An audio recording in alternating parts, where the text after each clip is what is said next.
ನಮಸ್ಕಾರ ಎಲ್ರಿಗೂ. ಎಲ್ಲ ವೀಡಿಯೋನ ಸ್ಕಿಪ್ ಮಾಡಿದೆ ನೋಡಿ. ನಾನು ಇವತ್ತು ಮಾಡ್ತಿರೋ ಅಡುಗೆ ಹುಳಿಕಾಯಿ ಚಟ್ನಿ ಆ್ಯಂಡ್ ರಾಗಿ ಆ್ಯಂಡ್ ಅಕ್ಕಿ ಹೊರ್ಚಿಲಿಗೆ.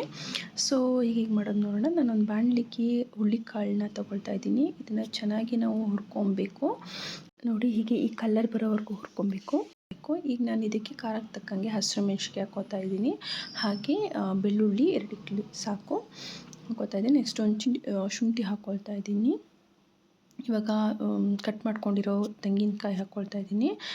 ಹಾಗೆ ಇದನ್ನು ಸ್ವಲ್ಪ ಫ್ರೈ ಮಾಡ್ಕೊಳ್ಳೋಣ. ಇವಾಗ ನಾನು ಇದಕ್ಕೆ ಕರಿಬೇವಿನ ಸೊಪ್ಪನ್ನ ಆ್ಯಡ್ ಮಾಡ್ಕೋತಾ ಇದ್ದೀನಿ. ಹೆಲ್ತಿಗೆ ಒಳ್ಳೆಯದಲ್ವ, ಸೊ ಕರಿಬೇವಿನ ಸೊಪ್ಪನ್ನ ಆ್ಯಡ್ ಮಾಡ್ಕೋತಾ ಇದ್ದೀನಿ. ಇದಾದಮೇಲೆ ನಾನು ತೊಳೆದಿರೋ ಕೊತ್ತಂಬರಿ ಸೊಪ್ಪನ್ನು ಕೂಡ ಆ್ಯಡ್ ಮಾಡ್ಕೋತಾ ಇದ್ದೀನಿ. ಸೊ ಇದಾಗಿದೆ. ಇದನ್ನು ಜಾರ್ಗೆ ಟ್ರಾನ್ಸ್ಫರ್ ಮಾಡ್ಕೊಳ್ತಾ ಇದ್ದೀನಿ. ಸೊ ಇದಕ್ಕೆ ನಾನು ಇವಾಗ ಒಂದು ಸ್ವಲ್ಪ ಜೀರಿಗೆ ಹಾಕ್ಕೋತಾ ಇದ್ದೀನಿ. ಇದನ್ನು ಹುರ್ಕೊಬೇಕಾದ್ರೂ ಹಾಕ್ಕೊಂಡ್ರೆ ಆಗುತ್ತೆ. ಈಗ ಒಂದು ಸ್ವಲ್ಪ ರುಚಿಗೆ ತಕ್ಕಷ್ಟು ಉಪ್ಪನ್ನ ಹಾಕ್ಕೊಳ್ತಾ ಇದ್ದೀನಿ. ಸೊ ಇದನ್ನು ಗ್ರೈಂಡ್ ಮಾಡ್ಕೊಳ್ಳೋಣ. ಇದು ಸ್ವಲ್ಪ ಇನ್ನೊಂದು ಸ್ವಲ್ಪ ನೀರು ಆ್ಯಡ್ ಮಾಡಿಕೊಂಡು ಗ್ರೈಂಡ್ ಮಾಡ್ಕೊಳ್ಳೋಣ. ಜಸ್ಟ್ ಇದು ಪುಡಿ ಆಗಿದೆ ಅಷ್ಟೇ. ಸೊ ಇವಾಗ ಹುಳಿಕಾಯಿ ಚಟ್ನಿ ರೆಡಿಯಾಗಿದೆ.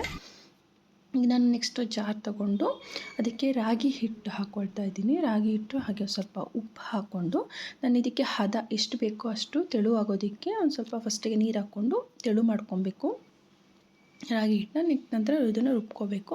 ಸೊ ರುಬ್ಕೊಂಡಾದ್ಮೇಲೆ ನಾನು ಇದು ಇಂಟಾಲಿಯಂ ರೊಟ್ಟಿ ಹಂಗೆ ನಾನು ಇದನ್ನು ಉಯ್ಕೊಳ್ತಾ ಇದ್ದೀನಿ. ಸೊ ಇದಾಗಿದೆ. ಇದನ್ನು ಮುಚ್ಚೋಣ, ಸ್ವಲ್ಪ ಹೊತ್ತು ಬೇಯಲಿ ಇದು.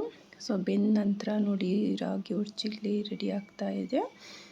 ಇದು ತುಂಬ ಚೆನ್ನಾಗಿದೆ. ಬಿಸಿ ಬಿಸಿ ಇರಬೇಕಾದ್ರೇ ತಿನ್ಕೋಬೇಕು. ಕ್ರಿಸ್ಪಿ ಆಗಿರುತ್ತೆ, ಗರಿಯಾಗಿ ಬಂದಿರುತ್ತೆ, ತುಂಬ ಚೆನ್ನಾಗಿರುತ್ತೆ. ಸೊ ಇದು ರಾಗಿ ಹೊರ್ಚಿಗ್ಲೆ ಆಗಿದೆ. ನಂತರ ನಾವು ಅಕ್ಕಿ ಹೊರ್ಚಿಗ್ಲೆ ಇದನ್ನು ಸಹ ಹೇಗೆ ರಾಗಿ ಹಿಟ್ಟನ್ನ ಹಾಕ್ಕೊಂಡು ಹಾಗೆ ಅಕ್ಕಿ ಹಿಟ್ಟು, ಉಪ್ಪು ಹಾಗೆ ಸ್ವಲ್ಪ ನೀರು ಹಾಕ್ಕೊಂಡು ತೆಳು ಮಾಡ್ಕೊಂಡು ರುಬ್ಕೊಳ್ಳೋಣ.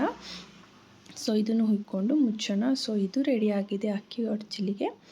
ಸೊ ಇದು ಕೂಡ ಕ್ರಿಸ್ಪಿಯಾಗಿ ಇದು ತುಂಬ ಚೆನ್ನಾಗಿರುತ್ತೆ. ನಾನು 2 ಥರನೂ ಈಗ ಮಾಡಿದ್ದೀನಿ. ಸೊ ಇದು ರೆಡಿಯಾಗಿದೆ. ನಾವು ಹುಳಿಕಾಳು ಚಟ್ನಿನ ತುಪ್ಪ ಅಥವಾ ಮೊಸರು ಜೊತೆ ತಿಂದರೆ ತುಂಬ ಚೆನ್ನಾಗಿರುತ್ತೆ. Thank you. ಯಾರೆಲ್ಲ ಸಬ್ಸ್ಕ್ರೈಬ್ ಆಗಿಲ್ಲ ನನ್ನ ಚಾನಲ್ನ ಸಬ್ಸ್ಕ್ರೈಬ್ ಆಗಿ ಅಂತ ಕೇಳ್ತಾ. Thank you.